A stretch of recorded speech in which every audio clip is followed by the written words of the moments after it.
É isso aí, gente. Sejam bem-vindos aqui novamente. Estamos juntos aqui, vamos lá. Caminhada aí firmes e fortes à aprovação do seu concurso. Não importa qual concurso você escolheu, você vai ser aprovado, né? Vai acompanhar com a gente aqui.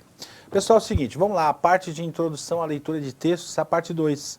Já tivemos lá a parte de dicas, né? Que é a parte 1. Conversamos lá sobre algumas dicas de como você faz a leitura do texto. É sempre bom a gente repetir aqui, até porque nós vamos comentar algo aqui relacionado a essa parte 2, que tem a ver, naturalmente, com a parte 1. Né?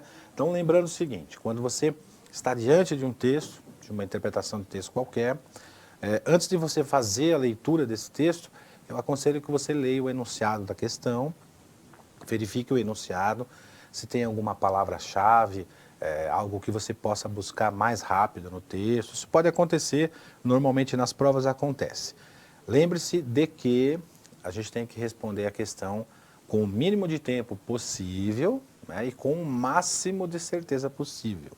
Que é para isso que nós estamos aqui, para ajudá-los a ter esse feedback, a ter essa manha, legal? Então faz a leitura do enunciado, verifica lá no enunciado sobre qual fator o texto destaca, ou a pergunta se relaciona a qual fator do texto, ou a qual parte do texto. Palavrinha-chave vai te ajudar a responder a questão, normalmente eles usam com sinônimos. Muito bem, vamos lá. Vamos dar aqui os erros de leitura, os tipos de erros de leitura, que acontece bastante isso em prova de concurso. Separei para vocês aqui os chamados tipos de erros, né, que nós temos aqui. Atenção quanto ao enunciado da questão. Comentei com você agora há pouquinho, né? Ao enunciado da questão, verificar, responda realmente o que está sendo pedido. Então, são comuns, erros clássicos de entendimento de texto, principalmente esses três aí. Ó. A gente tem aqui ó, a extrapolação, a redução e a contradição. Gente, isso acontece demais em provas de concurso. A gente recebe aqui candidatos que fazem provas, eles nos trazem textos, nos mostram, né? Olha, professor, eu fiz esse tipo de leitura e eu entendi que a opção correta é a letra tal, né? Aí você vai verificar o texto do candidato, a resposta dele, melhor dizendo, e você percebe que ele caiu na pegadinha, né? Ou seja, ele cometeu um desses três erros aí, ou a extrapolação, ou a redução, ou a contradição. Eu preciso mostrar para você aqui, para todos vocês, ou melhor, quais são as características de uma extrapolação, de uma redução ou de uma contradição. Então vamos lá, olha.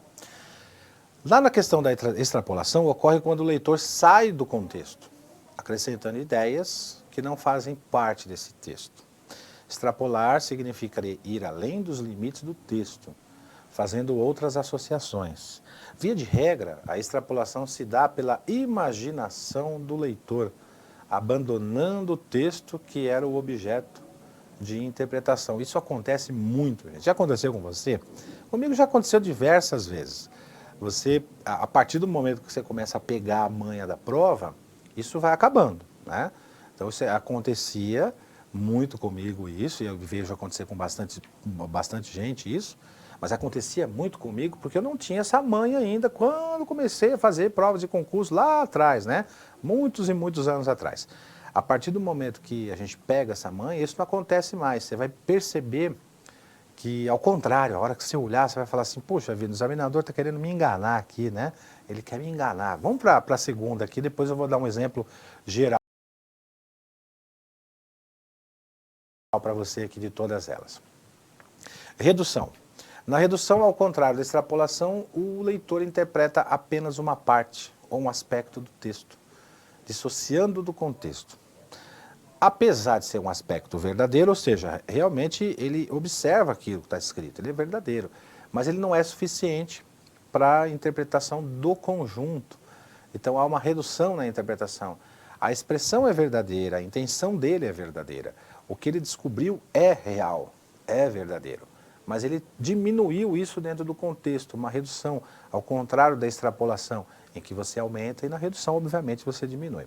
É a forma em que o leitor se prende a um aspecto menos relevante do contexto. Também acontece bastante, e eu vou mostrar depois para você entender essas três aí dentro de um texto. Bom, pessoal, contradição, um dos mais comuns erros de interpretação de texto. Uma leitura desatenta, a incompreensão de uma ideia ou de qualquer ideia. Trata-se de um dos erros mais comuns de interpretação também. Por isso, as bancas, via de regra, montam questões com algumas armadilhas que conduzem o candidato a erro. É comum uma opção de resposta apresentar muitas palavras do texto e até expressões inteiras, mas com um sentido diverso. Eu havia comentado isso na parte 1 dessa nossa aula de introdução à leitura aqui. Comentei com você isso, você vai se lembrar.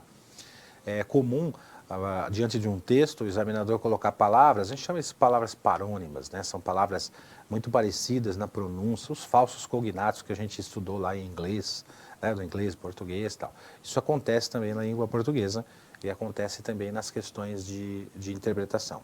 Isso é uma jogada da banca. É claro, gente, que ele não vai fazer isso em todas as questões, né? Mas comece a prestar atenção aquelas questões que aparecem frases, aparecem expressões, palavras que são muito próximas àquelas que estão no texto, comece a desconfiar. Não estou dizendo que a resposta não seja ela, obviamente, pode ser, né? Pode ser a resposta, mas já comece a desconfiar. Comece a dar uma olhadinha em outras expressões, em outras respostas também, tá bom? Bom, aqui é o seguinte, ó. Vamos lá começar um exemplo de extrapolação, redução e contradição. Olha o exemplo legal que eu trouxe para vocês aqui, ó. Vejam nesse caso aqui, ó. Eu vou fazer a leitura para você entender esse exemplo, ó. O que podemos experimentar de mais belo, o texto é o mistério, né? O que podemos experimentar de mais belo é o mistério. Ele é a fonte de toda arte e ciência verdadeira. Aquele que for alheio a essa emoção, aquele que não se detém a admirar as colinas, sentindo-se cheio de surpresa, esse já está, por assim dizer, morto e tem os olhos extintos. O que fez nascer a religião foi essa vivência do misterioso, embora mesclado de terror. Saber que existe algo insondável, sentir a presença de algo profundamente racional e radiantemente belo, algo que compreenderemos apenas em forma muito rudimentar. É esta a experiência que constitui a atitude genuinamente religiosa. Nesse sentido, e unicamente nesse sentido, pertenço aos homens profundamente religiosos. É um texto muito bonito, Albert Einstein, Como Vejo o Mundo. E aí, olha só, a extrapolação e a questão interpretada de forma correta.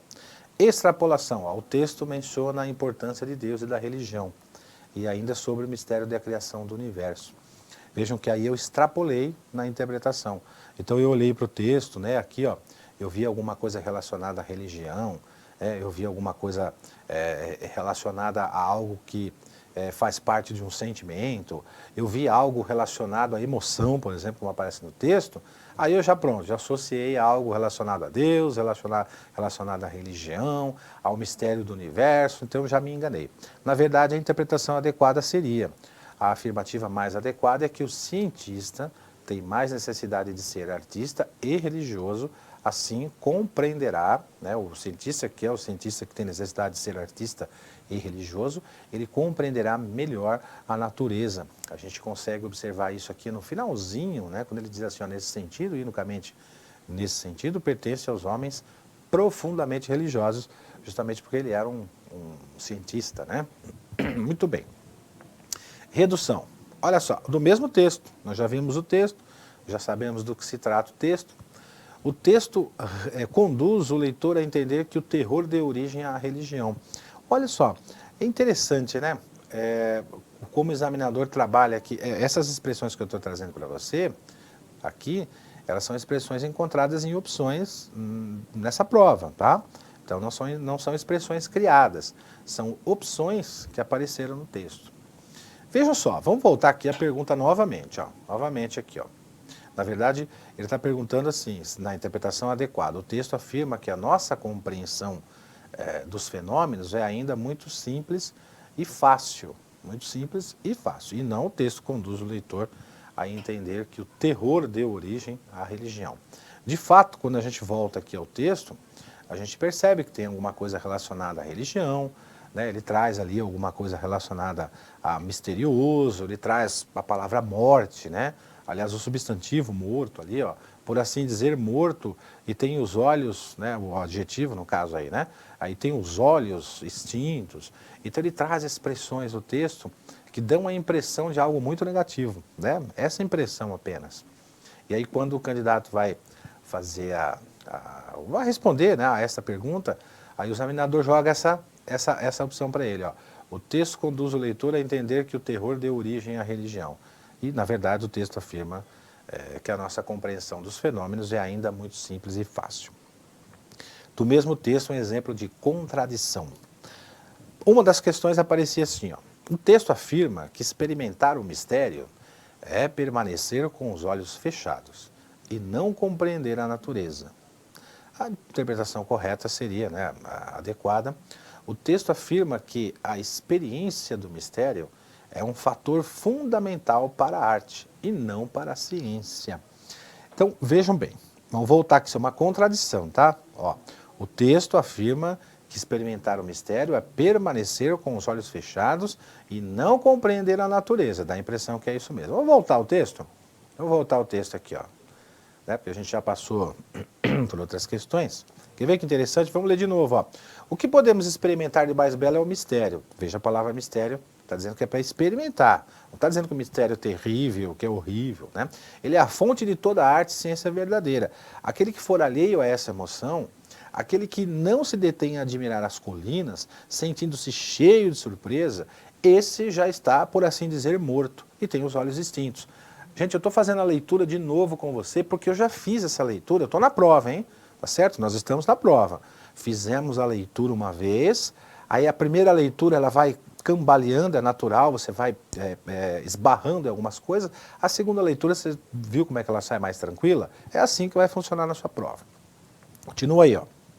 O que fez nascer a religião foi essa vivência. Que vivência? Aquele que for alheio à emoção, aquele que não se detém a admirar as colinas, né? Sentindo-se cheio de surpresa. Esse já está, por assim dizer, os olhos são extintos, não existe mais. O que fez nascer a religião foi essa vivência do misterioso. As pessoas acharem que as coisas eram misteriosas, né? Embora mesclado com o terror. Veja, mesclado com o terror. Ele não está dizendo que nasceu do terror. É algo que veio mesclado. Então é um misterioso, né, algo que a gente quer aprender do misterioso e também mesclado ao terror, ao medo. Claro que isso é normal, né? A gente sabe que isso na prática também acontece. Saber que existe algo insondável, ou seja, não posso alcançar, é difícil, né?